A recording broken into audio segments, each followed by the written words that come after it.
오늘 이 시간에 여러분들이 귀한 시간을 내주셔서 1시간요 저와 함께 같이 생각을 해보는 시간으로 하겠습니다. 그리고 이 시간의 가치는 어떤 구체적인 어떤 실습이라든지 방법을 안다는 것보다도 우리가 왜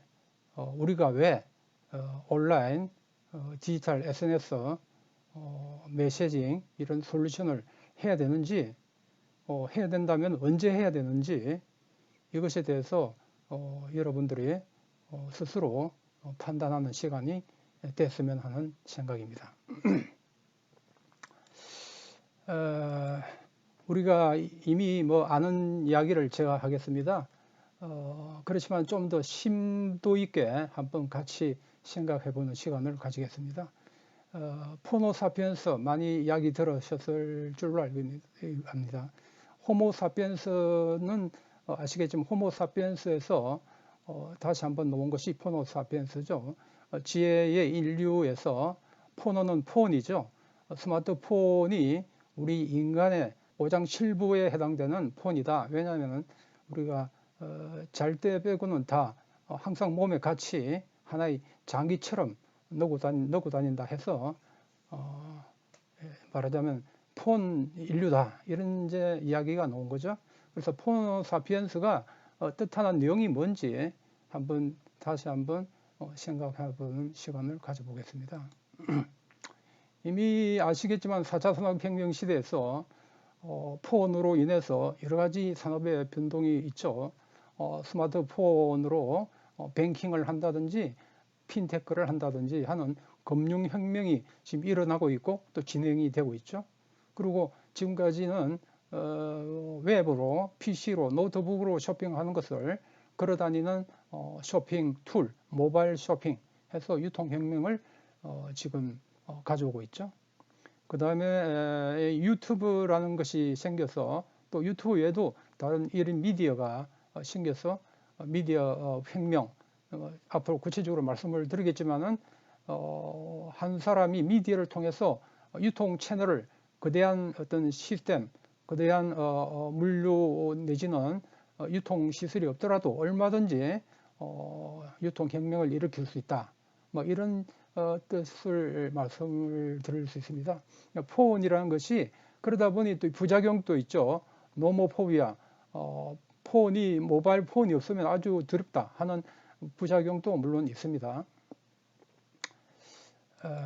그래서 우리가 이 갤럽에서 조사한 내용을 1000명을 대상으로 조사한 결과 우리 성인의 93%가 스마트폰을 이용하고 있다.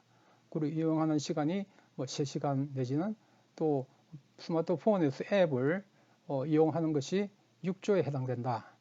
이런 이제 통계를 우리가 알고 되죠. 그 다음에 앞에 이야기가 조금 거꾸로 됐는데 앞에 이야기한 거죠. 직립인류다 이래가지고 직립인류에서 아주 도구를 쓰는 아주 지혜로운 인류에서 디지털 인간이다 해서 이제 직립인간, 이 직립인간이 결국은 이제 거기에 되는 거죠. 모빌런스, 호모 모빌런스라는 말하고 똑같은데 그런 포노사피엔스 인간이 된 거죠. 그래서 여러분들은 폰으로 지금까지 어떤 일을 하고 계십니까? 폰으로 여러 가지 업무를 하고 계시는 걸로 알고 있습니다. 근데 폰으로 여러 가지 업무를 하고 있지만은 폰을 이용하는 것은 아는데 폰의 주인, 말하자면 폰이 사실은 어떻게 보면은 하나 있던 그 통신 허브가 되고 걸어다니는 컴퓨터가 되죠. 그 컴퓨터를 이용을 잘하지만은 이제는 폰을 이용하는 데서 더 나아가서 폰을 말하자면 생산하는 것, 폰을 가지고 컨텐츠를 생산하고 비즈니스를 생산하고 플랫폼을 운영하는 그런 주인이 되자 하는 뜻에서 오늘의 시사점이 있겠습니다. 그래서 그런 뜻에서 포노사피엔스를 한 걸음 더 나아가지고 제가 제시를 해보는 것이고요. 그리고 그 다음에 이제 지금 오늘의 이야기는 폰과 빅데이터의 두 가지 소재를 가지고 이야기를 할 겁니다. 빅데이터는 뭐 이미 알고 계시는 이야기 같이 데이터를 가지고 잠시만. 데이터를 가지고 우리가 빅데이터를 가지면은 향후 장기적으로 어떻게 될 것인가 하는 예측 모델을 예측을 할 수 있죠. 예측을 하는 그런 도구로서 빅데이터를 이용을 하는 겁니다. 빅데이터를 이용하는데 빅데이터를 이용하면서 우리가 사실은 여러 가지 그 산재되어 있는 빅데이터를 단순하게 크롤링, 말하자면 모아서 모으는 것은 의미가 없죠. 데이터가 많아서 그것을 실제 이용을 어떻게 할 것인가 중요한데 크롤링 하는 것으로 끝나는 것이 아니고 데이터를 가져와서 내가 추구하는 목적 데이터에 맞도록 의미 있는 데이터를 가공하는 데이터 처리의 과정이 필요합니다. 그래서 데이터 가공을 하고 또 데이터를 가공해서 그것을 활용을 해야 되겠죠. 활용하는데 어떤 법률적인 검토를 하지 않으면 안 된다. 이렇게 해서 그것이 모든 과정이 됐을 때야말로 우리가 빅데이터다. 이렇게 이야기를 하는 것이죠. 그래서 우리가 지금 오늘 이야기하고자 하는 것도 우리가 법률적인 검토를 가진 빅데이터를 우리가 운영한다 하는 것을 말씀을 오늘 드리겠습니다. 그리고 다시 말씀드리지만은 다 아시겠죠? 뭐 아마존이라든지 구글이라든지 이런 공짜 여러 가지 컨텐츠 서비스를 하는 이유는 데이터를 모으기 위한 것이죠. 그래서 데이터 소유한 기업이 바로 데이터를 중심으로 모여드는 플랫폼이다는 이제 이야기죠. 그러면 우리 개인도 우리가 데이터를 모으면은 통신 허브되는 폰이 있고 또 데이터가 있다 그러면 우리 개인도 개인 플랫폼을 만들지 말한 법이 없겠죠. 그런 의미에서 제시를 한 이야기입니다. 그래서 실리콘에서 하는 이야기입니다만은 뭐 기업뿐만 아니라 개인도 똑같은 이야기죠. 데이터를 사용하는 기업이나 아니면 사용할 기업, 앞으로 사용할 기업, 그리고 사용하지 않고 망할 기업 세 가지로 나눈다는 이야기죠. 그러니까 여러분들은 세 가지 중에 어디에 속할 건지 스스로 생각해 보시면 되겠습니다. 그래서 언제 사용할 것인가, 당장 오늘 바로 사용할 것인가 하는 것은 여러분들의 선택이 되겠습니다. 그래서 이 데이터를 아무리 많이 모아도 실패한 이유는 데이터가 불량하다. 불량하고 처리가 잘못된 데이터를 가지고 이용한다. 이런 뜻이죠. 그래서 자기한테 필요한 맞춤형의 정보가 무엇인가, 그리고 어떻게 활용할 것인가, 이런 데이터의 마지막 단의 처리가 중요하다는 이야기죠. 그리고 앞으로는 지금도 그렇습니다만은 공공 데이터가 개발될 것인데 우리가 이 데이터를 활용하지 못하면은 기업뿐만 아니라 개인 역시 또 소상공인, 중소기업 모든 기업들은 경쟁에서 도태될 수밖에 없다. 뭐 이런 이야기를 지금 하고 있는 거죠. 그래서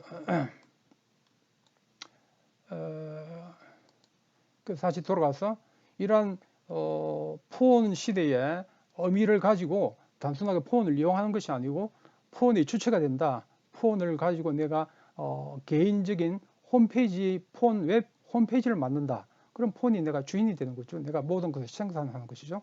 그 폰을 내가 이용하는데 어떤 것을 이용할 것인가. 데이터를 내가 가짐으로써 데이터와 폰을 융합하면은 새로운 비즈니스의 주체가 된다 하는 말씀을 제가 드리는 것이죠. 그래서 이런 데이터는 앞에서 말씀드렸듯이 우리 인구가 한 5천만 명 넘는데 5천만 명에서 약 3천만 명 정도의 DB가 비즈니스에 어떤 가치가 있는 개인이라고 본답니다. 그 3천만 DB를 고객하고 어떻게 할 것인가, 직접 대화를 한다. 이게 이제 여기 또 키워드가 되겠습니다. 직접이란 것은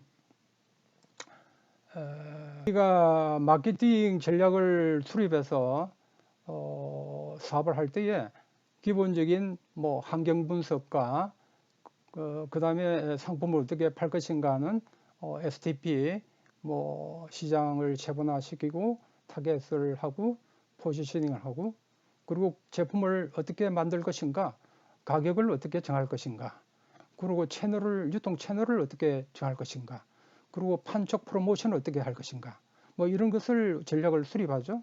수립하고 이제는 실행 단계에서 상품을 어떻게 마지막 디자인과 브랜드를 할 것인가. 그래서 드디어 이제 제품을 서비스를 런칭하게 됩니다. 물론 이미 시작한 사람도 있고 새롭게 시작하는 곳도 있겠죠. 그런데 이런 것이 모든 이러한 어떤 전 단계에서 아무리 잘 됐다 하더라도 역시 팔지 못하면 아무 의미가 없는 거죠. 그래서 결국은 파는 것이 예, 제일 큰 중요한 문제가 되겠죠. 그래서 우리가 보통 여기 오늘 들으시는 분들이 저와 같은 뭐 컨설턴트고 계시고 또 직접 사업을 하고 계시는 분들도 있지만은 우리가 항상 막닥뜨리는 것이 그럼 어떻게 할 것인가, 어떻게 팔 것인가, 그러니까 누구에게 팔 것인가, 이런 파는 문제에 가장 봉착하게 되죠. 그래서 이 파는 것에 대해서 우리가 한번 생각을 해보자. 그래서 판다 그러면은 우리가 이때까지 이미 알고 있는 것을 한번 제가 정리를 해봤습니다. 자, 우리가 판매를 한다는 것은 기업만 판매하는 것이 아니고 개인적인 우리 전문가들의 용역을 파는 것이죠. 이 세상 모든 것이 파는 것이죠. 자, 파는 것과 사는 사람이 있는 거죠. 카스터머, 고객이라 그러죠. 자, 판매와 고객 사이에 어떠한 가정에서 이렇게 관계를 맺을 것인가 볼 때에, 자, 우리가 알고 있는 일반 재래시장, 오프라인이죠. 그 다음에 온라인 시장이 있고, 온라인과 오프라인을 연결시켜주는 뭐 오프라인에서 온라인으로 가는 것도 있고, 온라인에서 오프라인 가는 게 있겠죠. 무슨 이야기냐?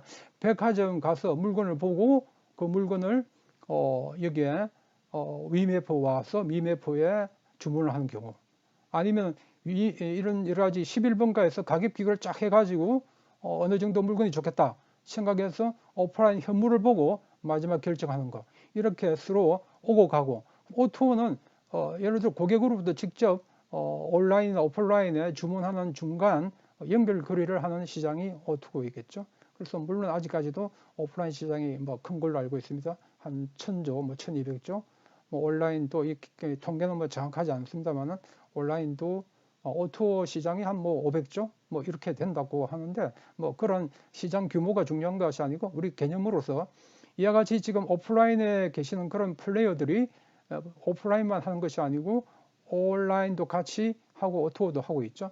자, 그런 이런 오프라인의 어떤 시설은 오프라인의 플랫폼이 되죠. 플랫폼이 되고 온라인은 온라인 플랫폼이 되죠. 이런 전 세계의 아마존이라든지 뭐 이런 여러 가지 거대 플랫폼뿐만 아니라 국내 작은 플랫폼이 있죠. 그럼 우리 판매 기업은 이 고객을 직접 모른다는 거죠. 고객에게 직접 고객이 어디 있는지 모르고 그 고객이 살지도 모른다는 이야기죠. 그러면 결국은 오프라인이나 온라인에 물건을 올려놓는 거죠.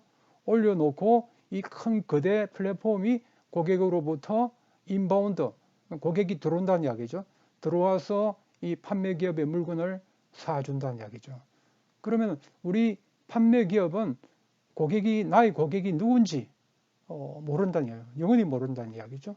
이러한 플랫폼만이 이 고객에 대한 정보와 고객이 뭘 원하는지를 알고 있다는 이야기죠.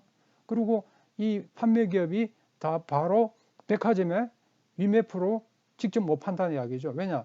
이 판매 기업이 온라인이나 오프라인에 가려고 그러면 중간에 전문 유통 거강군이 있어가지고 교통 정리를 하고 하장을 해야만이, 시스템을 깔아줘야만이 들어간다는 이야기죠. 그러면 이 판매 기업은 뭐 알다시피 중간 브로커 한 10%, 20%, 10% 떼이고 여기에 한 뭐 30%, 20% 떼이고, 그럼 한 40% 떼이죠.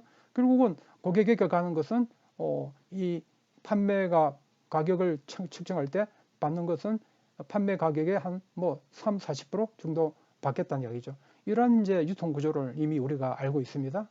자, 그리고 이걸 떠나서 이제 SNS, 우리가 알고 계시는 온라인 SNS를 통해서 우리가, SNS는 뭡니까? 사회적인 소셜 네트워크죠. 소셜 네트워크 서비스인데 개인이 갖고 있는 그런 채널, 소셜 채널을 가지고 판매 기업이 고객에게 파는 것이죠. 이건 역시 우리 구글이라든지 네이버라든지 뭐 트위터라든지 페이스북이라든지 유튜브, 이런 여러 가지 그 SNS가 하나의 플랫폼입니다. SNS 플랫폼 기업을 통해서 우리가 물건을 올리고 페이스북에 물건을 올리고 네이버에 물건을 올려서 이 네이버에 들어오는 인바운드의 커스터머들이 이 우리 물건을 보고 산다는 이야기죠. 역시 이것도 플랫폼이죠. 이 플랫폼은 결국은 이 고객에 대한 정보를 이 고객에 대한 정보를 이 플랫폼이 갖고 있는 것이지 이 판매 기업은 모르는 거죠. 이것도 역시 판매 기업은 물론 이것보다는 적겠지만은 이 SNS에다가 일정한 커미션을 주고 심지어는 광고를 올려야 되고, 왜냐 물건을 올린다고 해서 고객이 이 판매 기업을 모르니까 이 우리가 정말 힘든 그런 SEO 최적 검색 뭐 최고 상위에 올리기 위해서 여러 가지 블로그와 카페와 여러 가지 돈을 쓴다는 이야기죠. 그리고 중간에 역시 바로 못 올립니다. 왜 못 올리느냐? 이 판매 기업은 이러한 세팅된 플랫폼에 포맷을 맞출 수가 없어요. 그러다 보니 여기 또 중간에 어떤 온라인 전문 브로커에 해당되는 에이전트가 한 10%, 20%, 뭐 10% 아니면 뭐 금액 절대 금액으로 받고 올려준다는 이야기죠. 그럼 역시 여기 이것도 판매 기업이 가격에 뭐 한 67% 정도 받겠죠. 이런 이제 판매 기업의 입장이 있죠. 그죠? 자, 여기에 드디어 판매 기업이 커스터머에다가 직접 판매를 하는 D2C, 다이렉트 투 커스터머라고 그러죠. 우리가 쉽게 이야기하면 직판입니다. 직판. 고객에게 직접 판매하는 마케팅이 가능하게 됐다. 가능하게 된 이유가 뭐냐? 우리 판매 기업이 플랫폼이 됨으로써 플랫폼 내지는 직접 고객을 컨택해서 아웃바운드 판매 기업이 고객을 알면은 고객에게 직접 노크를 하죠. 내 물건 좋으니까 사시오. 그럼 고객도 중간에 여러 가지 브로커와 단계를 떠나서 바로 사니까 마진이 얼마나 가격이 사겠습니까? 그래서 이러한 직접 판매하는 아웃바운드 타겟 마케팅을 우리 기업이 할 수 있다. 이것이야말로 물론 이제 큰 거대 플랫폼 아니더라도 판매 기업이 하나가 플랫폼을 가지고 이 플랫폼이란 것은 앞에 이야기했죠. 폰의 어떤 도구와 데이터, 빅데이터를 가지면 플랫폼 기업이 된다 그랬죠. 판매 기업이 빅데이터를 가지면 판매 기업 자체가 말하면 개인이 될 수 있겠고 중소기업이 될 수 있겠고 직접 플랫폼이 돼서 고객에게 다이렉트 마케팅을 할 수 있다. 뭐 이런 이제 시대가 된다는 이야기죠. 그럼 여기에 역할을 only one 셀링 솔루션이 할 수 있도록 제공을 해줄 수 있다. 이런 것을 이제 오늘 말씀드린 거죠. 그럼 어떻게 할 것인가 하는 것을 말씀을 이제 드리겠습니다.